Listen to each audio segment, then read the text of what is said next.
Hello, everyone. Happy Friday, and welcome to our weekly live show at Pros and Babes, where we empower parents like you who might be temporarily overwhelmed by working parenthood into successful leaders, into thriving and confident parents who can thrive even in a time like this pandemic. And today I have such a wonderful guest with me, and they have this strange timeout window in so I'll just turn that off. I have Rebecca Ellis with me. I've known Rebecca for 3 years as part of the Pros and Babes community, and she's a mom of three. She's a biologist. She just got a few professional designations this year. And she is raising three kids, including a child on the autism spectrum. And she has agreed to open up about her experience, which is so special to me because we can feel nervous about asking questions and learning. And Rebecca is a wonderful advocate for neurodiversity. So welcome. I already did half of your introduction. Typically, I let the guests do that. So tell us more about your profession, your family, maybe your kids' ages and names if you want to. Any details that you'd like to share with our audience? Sure, yes. So I work I'm a conservation biologist, so I study plants and animals and habitats. I work for a charity in Edmonton, and that's what we do. We conserve habitat for wildlife. And I've been doing that for 8.5 years, and I really enjoy it. And I think that's one of the ways that I've made working motherhood work well for me, is because I really enjoy what I do and I love my family at the same time. I have 3 kids. I have 2 boys and a girl. Ryan is 9, Xavier is 7, and Violet is 3.5. And then my husband, he is obviously here with me all the time, raising these 3 kids, and it's certainly very busy, but one of the ways that we're both able to make it work is we have pretty flexible schedules with our employers, and employers who are understanding of having a family. Yeah, and thank you for that introduction. And you do have 3 kids, and I have 2. And we were on a walk, and many of us discussed, like, what's next for us? Am I going to have more kids, or do I stick to 2? Do I go to 3, maybe 4? Tell us about your journey and your family size. Yeah, so it was funny when we got married, I only ever wanted 2 kids because I'm one of 4 siblings, and my husband always wanted more than 2 because he's one of only 2. So I guess we landed on 3 in the middle or something. I guess it took a little bit of convincing, but of course I'm very happy that our daughter Violet is part of our family. Perhaps some people might find themselves in the same situation as we did, where you have maybe 2 kids of the same gender and you want to try for a third. And I guess if you're going to do that, you have to be fine with the possibility that you might not get the exact mix that you're looking for. So, but yeah, for us, it was, there's no magic formula of, how many kids you should have. It's just what works for your family. And once we had our daughter, we both were very much like, yes, now this feels right. Yeah, absolutely. So can you tell us more? I know about the transition into 2, and I found having 2 easier than having 1. I don't know if it's like that for many people, but what's the transition from 2 to 3?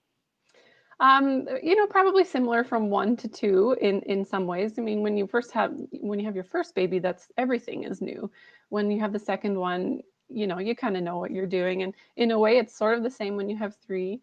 But I find the joke I've sort of mentioned to you before is that when you have 2 parents and 2 kids, you play one-on-one defense. But when you have 2 parents and more than 2 kids, you're playing a zone defense. And so we've gotten, pretty good at that. About, I handle this area and my husband handles, bath time and bedtime for all of them or whatever.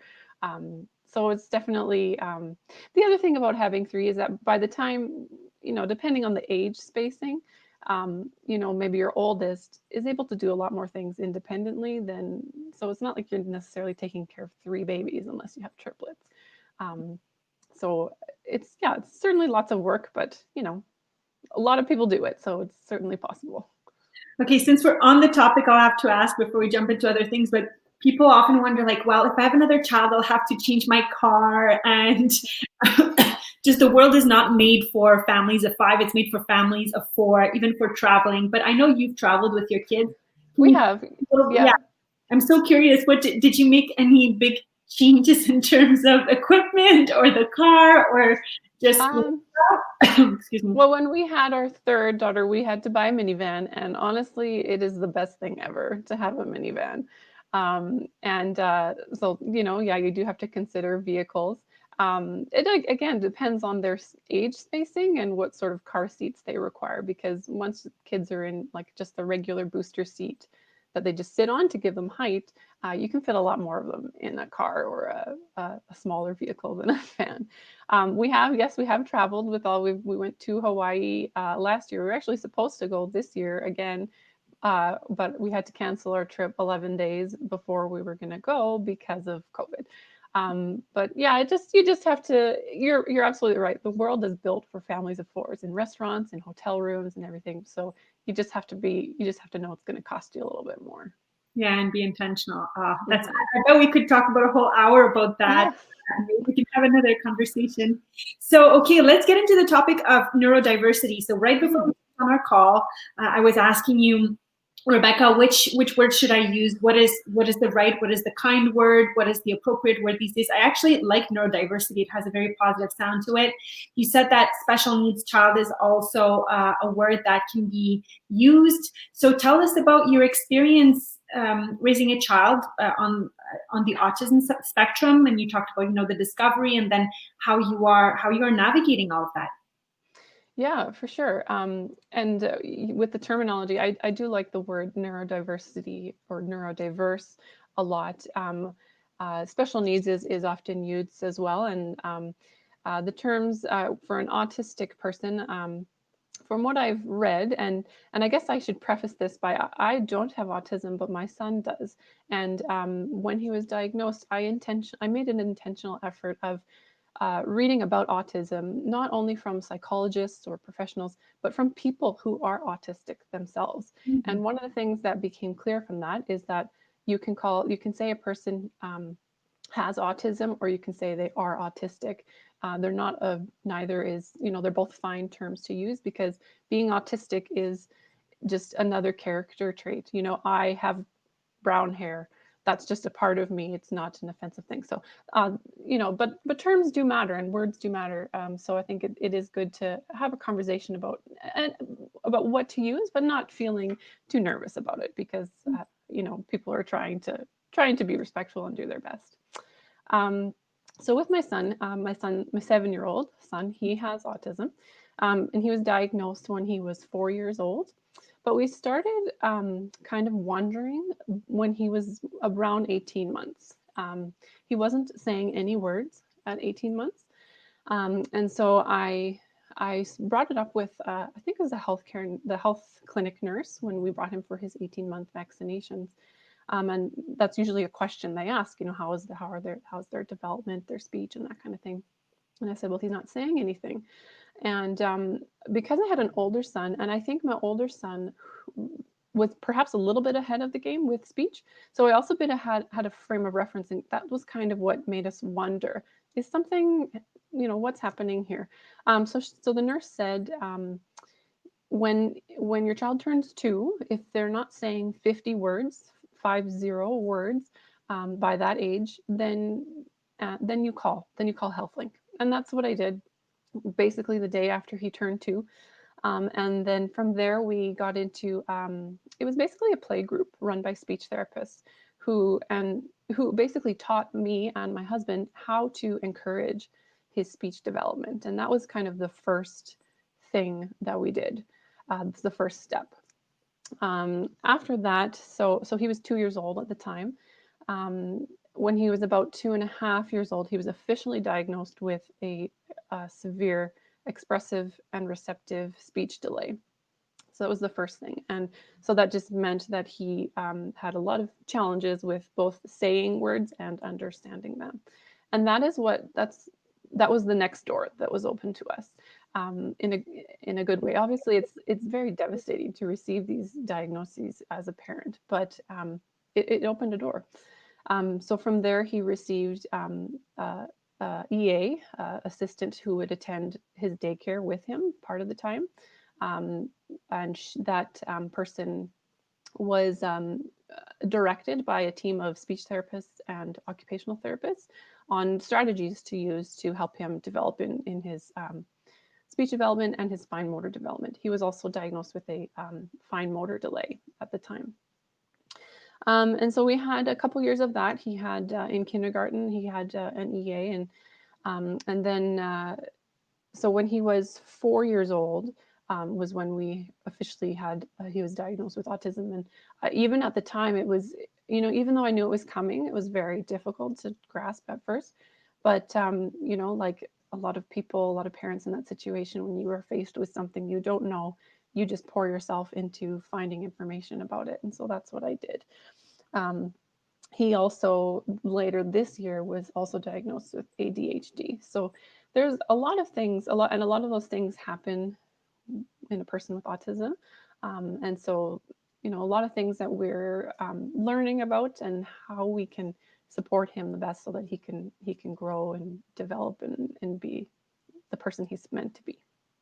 Yeah, thank you for sharing all of that, Rebecca. You are such a wonderful advocate, and also you speak of everything with such peace and resilience, because I know that you are working with many specialists, right? So in a context like this one, the pandemic, you still show up with so much peace and resilience while you're juggling all of these balls. So can you tell us more about this process of navigating from the difficulty to me? When I see you're thriving, obviously I don't see you every day, but I see you consistently with joy, and I know about that you have so many family traditions and so much joy in your family. Like I see it, you're building that. So what was the internal journey for you, and where are you finding going from the challenge of the diagnosis to equipping yourself with the tools, and then finding the joy in your children's and all your children's beautiful talents and diversity? And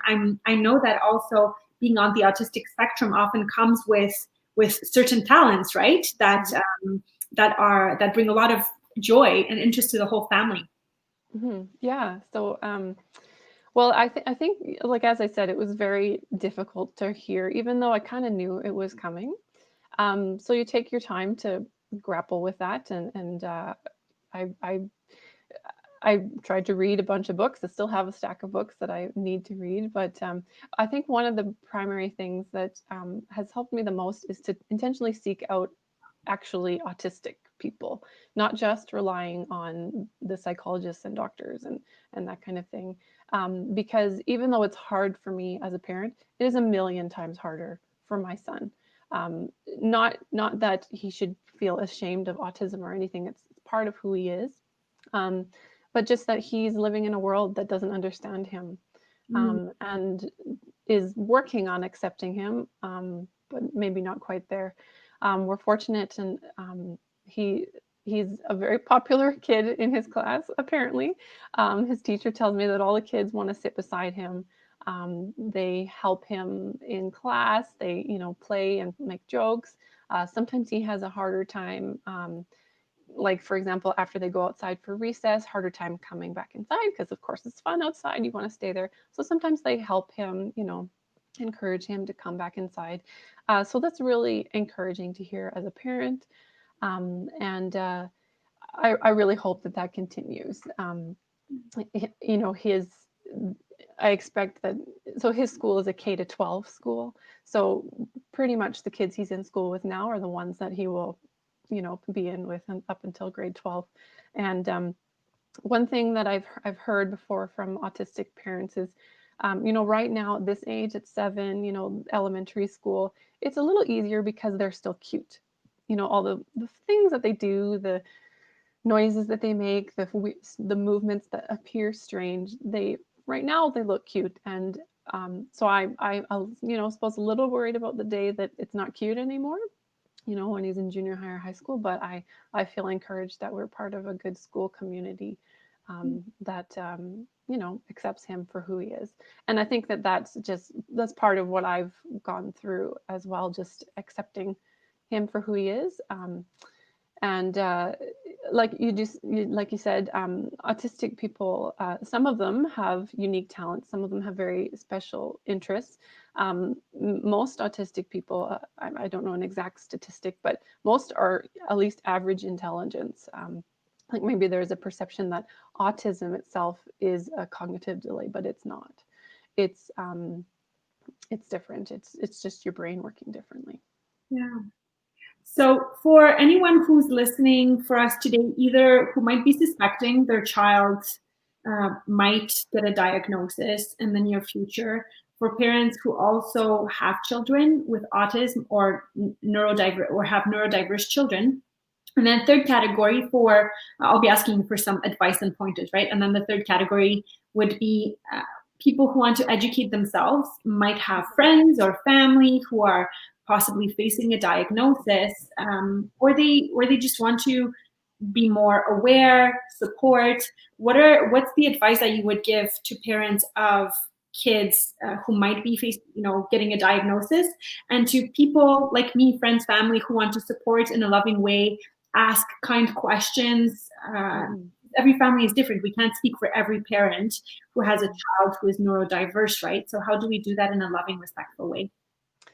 Yeah, for sure. So I guess first to parents who might wonder if their child has autism or speech delay or that kind of thing. Again, I'm not a doctor. I'm a biologist. I study plants and animals. But I trust the doctors and the speech therapists and the psychologists. And I've spent a lot of time with them, but they're the ones that if you suspect something, you should ask them. You can start by your pediatrician, a health link nurse, the clinic nurse, like when you take your kids for vaccinations. One thing I would say is this is not if you suspect something or you have questions, this is not a wait and see situation. The earlier you get supports, the better. And if your child is at least 2 years old, that does seem to be the threshold. If your child is 2 and your doctor shrugs it off and says wait and see, and you're worried about their speech development, I'd find a new doctor, because the earlier you can get supports, the better. For parents of kids who don't have special needs, that's going to be the majority of parents. The statistic I've last seen, I think it's still the accurate one, is that about 1 in every 68 kids, or 1 in every 68 people have autism. So there's most likely your child will not be autistic, but there's a pretty good chance that when they're in school, there will be somebody in their class who is autistic. And so the advice I'd give for parents, and this also applies to people in general, to learn more about autism and neurodiversity. There are a bunch of books out there. One of the best ones that I read that I think really changed or just maybe solidified my viewpoint about autism and about my son is called Uniquely Human by Barry Prisant. It's quite a well-regarded book. He's I can't remember if he's a medical doctor or a psychologist, but he is considered an expert. And kind of the gist of that book is that, you're not broken if you're autistic, you're just a unique type of person. Technically speaking, medically speaking, autism is a neurological disorder that results in restricted and repetitive behaviors and movements. That's why you often see a lot of arm flapping or a lot of maybe intense interests or intense, I hesitate to say obsession, but that's, kind of what it appears as. And then also deficits in social development or social understanding. So difficulty with making friends, that kind of thing. And with all medical terminology, it often focuses on the things that are wrong, the deficits. And so the way that I and many autistic people like to talk about autism is that it's just a different way of being human. My husband works in IT, so we have a lot of IT jokes and analogies and stuff. So the best one that I've read is that if you think about all neurotypical people, so if you're not neurodiverse, you're neurotypical, you're normal. Our brains are running on a Windows operating system that most people use in the world, that all software programs are built for, that is compatible with everything. But people with autism are running on Linux. which is a fantastic operating system if you are, you need it for certain types of uses. But it's just different. So it's not, so it's really just people with autism have a different operating system, is a really nice way I like to think about it. Yeah. The other thing I wanted to say, we talked a bit at the beginning about the language that you use and the terminology that you use. And a lot of people talk about autism like it's actually not a spectrum. They talk about it like it's a scale. So you might hear people referring to someone as having mild autism or severe autism, or being low functioning or high functioning. And those things don't describe a spectrum. They describe a scale, and that's not what autism is. It's not a scale. Person one might need more supports with this area, and person two, might be fine with that, but needs help in other ways. Um, and the thing about those words, mild, severe, low, high, is that they're actually emotionally damaging. Like if I call you low functioning, like how does that actually feel? That's as bad as the R word, in my opinion, and in the opinion of a lot of other autistic people. And the thing is that when you call someone low functioning, you're discounting the things that they're actually good at. My son, probably a lot of people would look at him and call him low functioning, but he is an amazing reader. His favorite is Calvin and Hobbes comics, which is just amazing and funny. And he comes up with these little jokes sporadically. He'll just, say something funny from it. And then the opposite, high functioning. A lot of people say high functioning, and I feel like maybe think that it's a compliment, but it's not. It's you're maybe saying that you appear normal to me as a neurotypical person. You autistic person are high functioning, and you appear normal to me.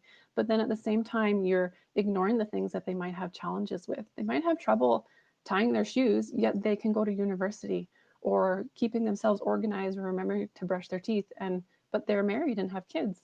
So those sorts of labels, language and labels matter. So those types of words are really not great to use. As the saying goes, when you've met one person with autism, you've met one person with autism. Mhm. Every autistic, just as every person is unique, every autistic person is unique. I could maybe say a few more things, specifically more to parents of maybe your child. There's another child in their class who has autism. What other advice could I give for you? Um, the same with any disability. And autism is often referred to as an invisible disability. Um, of course, don't stare. I see people staring at me when I'm with my son and he's waving his arms and making funny noises, and that doesn't make me feel great. But if they came up and said hi and asked questions, one time I was at school dropping my son off, and a girl came up to me and asked me, "Why is he funny? Like, basically, why is he, doing those funny movements and stuff?" And I said, "Well, his brain just works differently, and that's just who he is." Um, I think also for parents, a good thing to understand is that tantrums and meltdowns are different.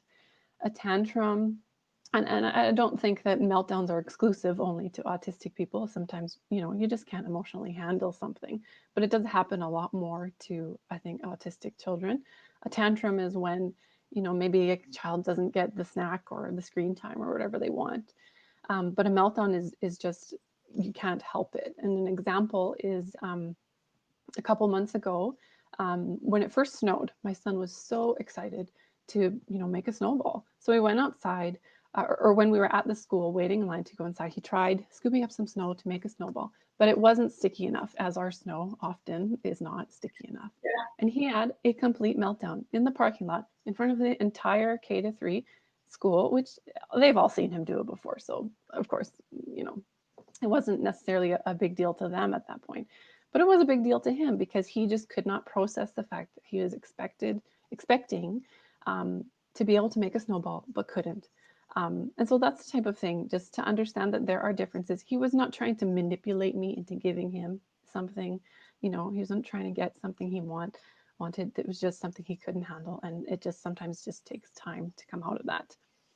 The last thing I would say is, especially for kids, parents of young kids, um, it's really common to, invite the whole class or all the boys or all the girls to a birthday party or a play date or whatever. And I think especially at that age when that sort of thing is common, be very intentional about inviting the kid who is different. And because this happened to my son where he was not invited in grade one. And I heard about it through kind of the parent chit chatter that a boy was having a birthday party, all the other boys were invited, but he wasn't. And the parent didn't talk to me about it at all. And that was obviously hurtful to me. And fortunately, my son, I don't think, was aware of it. And so thankfully, he was spared that. But that's one reason why. I mean, if you don't invite the kid who is different, you're excluding someone, you're hurting someone's feelings. When if you were just to talk to that parent and say, look, I'd like your kid to come to the birthday party, what can I do to make them more comfortable? 99% of the time, that kid's parents will come and stay with their kid so that they can participate. And this, I say this is important, and I guess because it happened to us specifically, and I didn't think it ever would, but it did. Um, Obviously, you don't want to hurt someone else's feelings, but perhaps what's even more important is that if you intentionally exclude one person who has a disability who is different from you, you're teaching your child that it's okay to exclude someone who is different. And I hope most parents agree that that's not something we want to be teaching our kids. And that's something that I would leave people with to really consider when COVID is done, we can have big parties again. Make sure you invite the person who's different from you. Thank you so much for, I'm still going to ask you a few more questions. Mm-hmm. Thank you so much for sharing this important information. And I know that you put a lot of thought into it and you chose stories to illustrate. And I'm sorry, it touches my heart to hear things like that. I can't even imagine how I would navigate this if I was in this situation. And it's like we say little kids, little problems, bigger kids, bigger problems. And I know that today with my kids, I can still make the world 100% better with a hug or by nursing my child. But I know that once they're in school and things like that happen, it's not all in my control. And I think that's where our hearts break like parents. So I cannot imagine how difficult that must have been. And I'm sorry that you experienced that. And thank you for sharing the story, because I know it's going to change how people approach things in their own surroundings. And we also have a resource in our community. We can ask questions if we want to learn more. Mm-hmm. Rebecca, let's talk about you thriving. I've known you for 3 years, and I've had the privilege of working and interacting and being part of your growth journey at many stages, right? From when Violet was a baby to now when your kids are all a little bit older, out of the diaper stages, I guess. Yes. So Yeah. Mm-hmm. yeah, and a wonderful stage. and I was and you are an inspiration to me, truly. Like, you are juggling many balls, and I find you bring a lot of resilience and a lot of peace and authenticity. We've shared laughter, we shared a couple of tears here and there, but I constantly see you showing up as a person who's growing and with so much joy and biting into life, into a juicy apple. So tell us more about how you're thriving, the work you're doing for your personal development, and what you're learning in the process. So I remember when I first joined the mat leave cohort when Violet was young. So that was 3 years ago, and I remember when it was done, I was really sad. It's like, oh man, I got so much out of this. I wanted to continue. Unfortunately, you did. You continued different types of programs, and now the Mom Being program, which I'm so happy to be part of.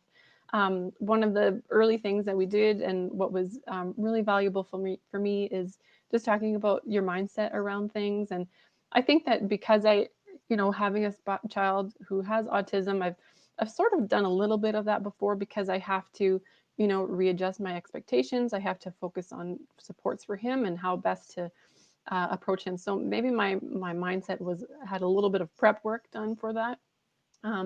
But the program itself has been really helpful for me. I guess to turn it back around to me, like I'd already been working on that kind of things with my kids, but to turn it around to me and focus on ways that I could benefit from it.